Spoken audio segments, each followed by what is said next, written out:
It's distressing to me that we're about an hour into this program and the issue I'm about to bring up has been mentioned only in passing and not very much. I wonder if each of you would address how, if you are the nominee of the Green Party, you would speak to the American people to raise their awareness about what is going on with our tax dollars and the blood and psyches of our military in Iraq, and what you would do to stop it. Okay. Jared Ball. What Headrock and I do with our capital resistance presentation, part show, lecture, performance, grassroots, is to show through demonstration and performance not only what is going on, but what can be done about it. This electoral political campaign is one aspect of it. We advocate the joining and organization on all kinds of different levels. I'm a member of the Malcolm X grassroots movement. I'm a member of the DC Statehood Green Party, and a number of other collectives. And we encourage people to get organized and to get involved.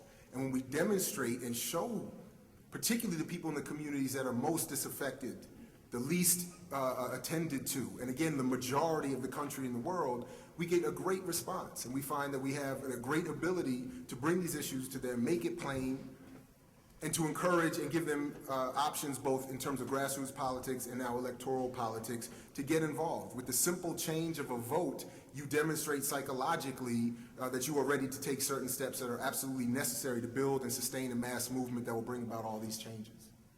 Kent Mesplay. In my opening speech, I had to gloss over my, of course, obvious disapproval of the war in Iraq, that it was a mistake. Our troops didn't make the mistake. I think support our troops, impeach the president before he finds whatever specious reasons are necessary to start another war. And really, there is no simple solution other than demanding immediate, unconditional withdrawal from Iraq.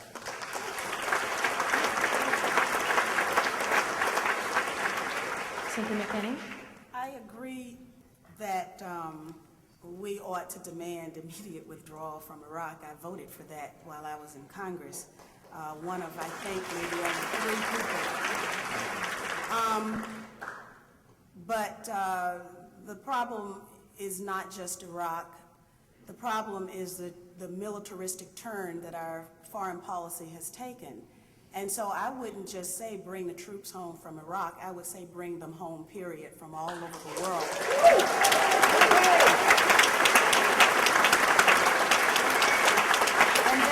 And then the second part of it is because the Congress is so powerful, we have to have people who will run for Congress on a peace agenda, a peace platform. That's why it's important that we've got people like Cindy Sheehan running for Congress, because she shows us the power of individuals, the power of one woman who's willing to take a stand.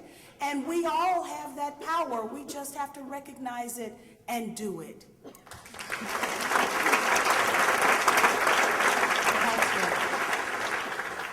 Well, talking to the masses about how their tax dollars are spent is really simple. You just put out the figures and show people, and once they see the numbers, they understand it. And as far as, we also need to talk about reallocation of money to take care of war veterans. I mean, homelessness after Vietnam spiked dramatically, and we're already seeing the homelessness with Iraqi veterans starting to spike. And there are very few mental health services for veterans in this country, and VA benefits are decreasing daily. I work with homeless services, and so we're seeing a lot more vets come in, and I'm also in San Antonio where the hospitals are, so you know we see a lot of this. But it's really simple to talk to the masses about how their tax dollars are spent when you show them the figures. Like Cynthia mentioned some of them. When people see this, they're like, well, what's going on? And then you just have to talk to them about changing it. A response from Jesse Johnson. We step away from this disaster capitalism that we're investing in this nation. As I said, we demilitarize the economy. we immediately withdraw. Frankly, the Constitution states clearly that we're not supposed to have a standing army to begin with. We're not supposed to be traipsing around trying to police the entire world. The veterans are a huge issue. The very moment that we were marching into Baghdad this last time, and frankly, we've been at war in Baghdad, as far as the people of Baghdad, is for 16 years, whether it was the first Gulf War, whether it was the embargoes taking place that harmed only women, children, and the elderly and the infirm, or this last illegal, immoral conflict. And ultimately, finally, without question, we hold the war profiteering perpetrators to task for what they have done. And as I said before, in regards to what impeachment states in the Constitution, we all need to remember it, and the audience participation is out there. Thank you. We have time.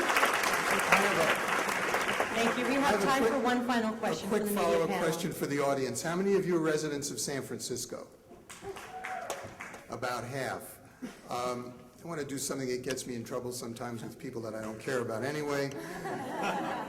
Fellow journalists. Cindy Sheehan's running for Congress. She needs shoe leather and she needs people power. Our website is cindyforcongress.org. Get involved. Thank you, Larry Ginsky.